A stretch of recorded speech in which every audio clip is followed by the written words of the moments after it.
Boy, nothing encapsulates the last 24 hours on the internet pertaining to Joe Rogan than political pundit Matt Walsh's tweet. He writes, "The Pentagon. Aliens exist," referring to the New York Times article that says the Pentagon may have parts of an alien spacecraft. Like, for real, no joke. The public, whatever. Didn't they already find that? Why is that a big deal? Joe Rogan, you shouldn't spend all day playing video games. The public, oh my God, what is happening? This is shocking. I can't believe it. And that's it right there. The overreaction to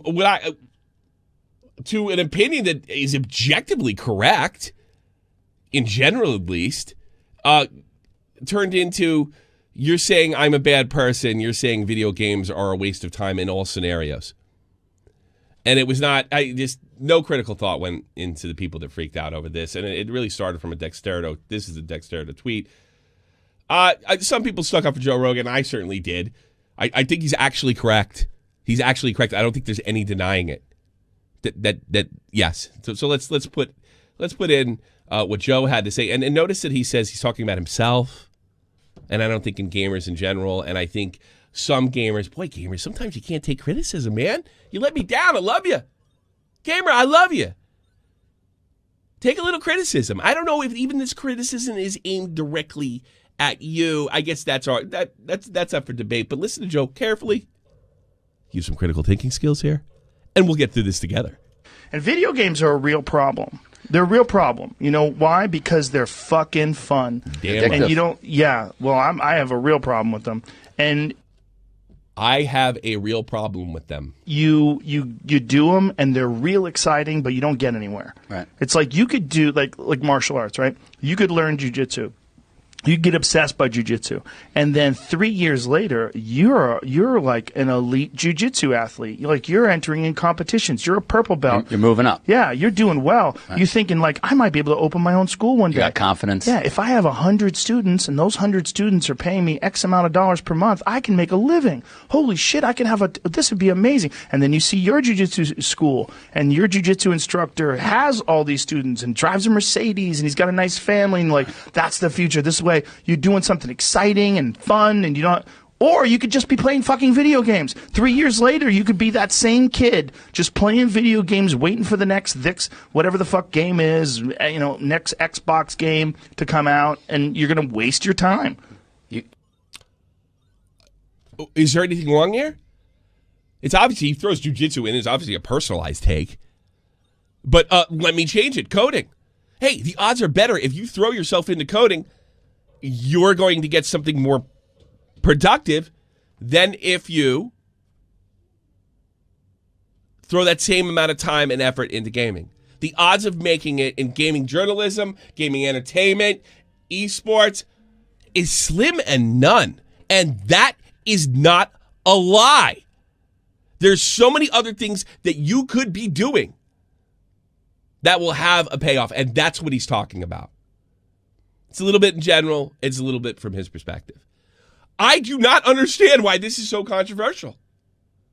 I don't get it at all. There's no controversy here. If you throw yourself, look, you could throw yourself into, think about baseball and hockey. There's a lot of people out there that made a great living through baseball and hockey. And you compare that to the amount of people that play baseball and hockey, and it's not that many. That means the odds are not in your favor. You have a better chance for jiu-jitsu, coding. You have a better chance with just about almost anything. Making it in any kind of entertainment is blind luck. Even somebody who is, I consider myself sort of a working class entertainer, the odds of that, just being able to scratch away a living, is slim. Slim. Really, really slim. I'm very, very lucky. I'm very blessed.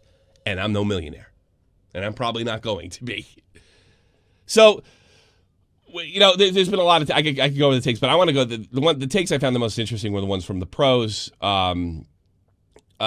because they're so clearly, especially Dr. Lupo here, he's clearly in a bubble. He's not self-aware. He didn't listen, and by not listening, there was no chance of him thinking critically about what Joe Rogan said. And he, of course, did what children do. He took it personally. He took it personally. I didn't hear gaming is bad for everyone.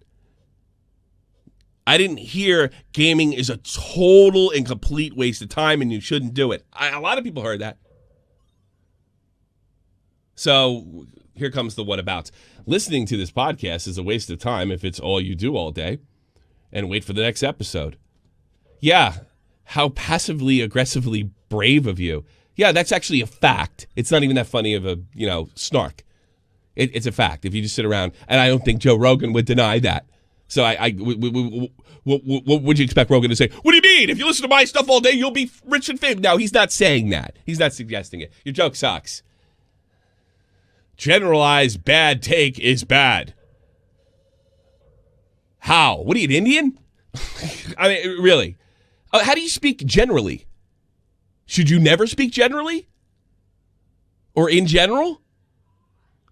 In general, should you never speak generally? Should you have to source all your opinions like you're doing a college paper? Of course not. And again, it doesn't address what Joe Rogan said. Anything can be harmful in excess. I don't know if you're going to get much of an argument there. They're genius. Video games have made many people successful. Yeah, so is hockey and baseball and tennis. And yeah, so is acting. But compared to the amount of people that actually take a shot at it versus somebody who goes into, I don't know, a safer line of work, a line of work that has more than likely is going to consistently pay the bills. You're 1% of 1%, Dr. Lupo. Not everybody's Dr. Lupo. But all my friends are rich and famous on Twitter. Grow up. Well, speaking of friends, video games have made many people successful.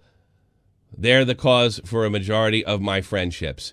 So he says if you spend 3 years straight throwing yourself into video games, the odds are it's a waste of time for some people. And your response is, but I have lots of friends from video games. What are you, 12? Like, you're so in a bubble here, bro. Did you think about what he said, or did you just get offended? Amazing. Amazing. Now, Ninja's got a little bit of a better take, but it does show, his take shows that he's a bit of a bubble as well. He's nowhere near as snarky or passive-aggressive. And look, I know what I've said about Ninja in the past. I don't take any of them back. I think he and his wife are douchebags. I think they're just got their heads planted firmly in their ass. But that being said, Ninja does have a lot of great qualities. He worked his ass off in gaming. He threw that kind of time in, and he had the payoff, and he did it with one eye. He had a detached retina. I don't think I could play at all. So that's really impressive. That's a good story. And he worked really, really hard. I remember in his PUBG, before he became mega star, he was big on Twitch, but before he became mega, super, the face of not just Twitch or just streaming in general, he worked his butt off, and he was fun to watch. PUBG, H1Z1 games, it was just go in a room and clear it. And, if you're into gaming like I am, it's just like, to behold that is great. But you know what? That's a skill you're born with. And then you have to take a huge gamble and spend a hell of a lot of time. And if it doesn't pay off, you have 10 years of video game experience that is worth nothing. Thankfully for Ninja, it worked out. Hard work and belief. But you know what? Ninja was probably born with hand-eye coordination that me and you are not. I would be playing center field, or I would have just finished up my career with the New York Yankees. I would have loved to play center field. I would have loved to play left wing for the New York Rangers. I don't know if it had anything to do with desire. It had to do with DNA, genetics, and my lack of athletic ability that could be effective at that level. And I think the same thing goes for gaming. So let's listen to Ninja's take. It's a little more, but it does. It shows that he's... Not everybody thinks in terms of esports and our little niche world. Clip going on about Joe Rogan, his comment about video games or like gamers. And I think where he was coming from, or what he was talking about specifically, I don't want to put words in his mouth, but what I watched the whole thing and try to get context of it. Well, at least Ninja, you can see Ninja's thinking about what he said. That's more than you could say about Dr. Lupo. I watched, before and after the clip that was just, being posted on or on Twitter. It sounds like he's talking about like the top 1%, like the very odd or one-off chance that you're going to be a professional player. an esports player, and a successful one at that, right? I mean, you can be a professional esports player and, beyond like a tier 2, tier 3 org, which is not maybe paying you the most. And obviously if you're not winning and being paid a lot, you're not a big streamer, then you're not really making a lot of money.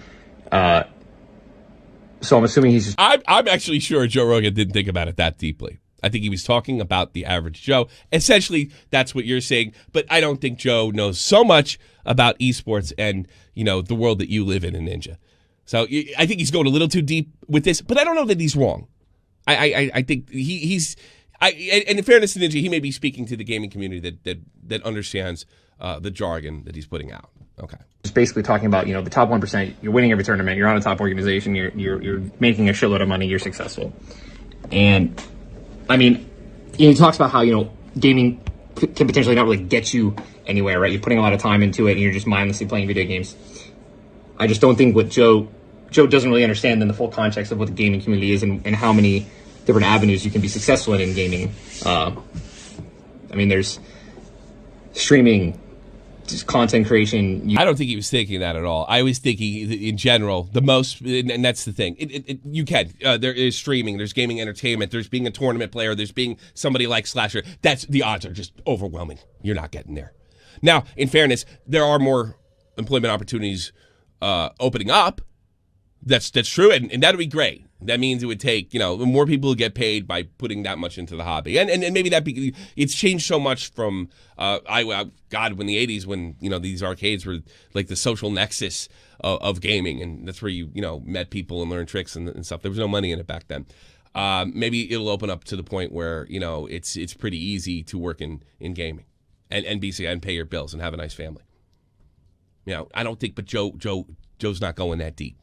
And it just kind of shows that Ninja is like not, he kind of, in fairness, he could be speaking to people that are in this world directly, but Joe Rogan's speaking to the world. YouTube, being a professional player, being a freaking coach. I mean, like, you can be incredibly understanding of a game, but not have the physical capacity to be able to, get pentakills every single round and, every single game.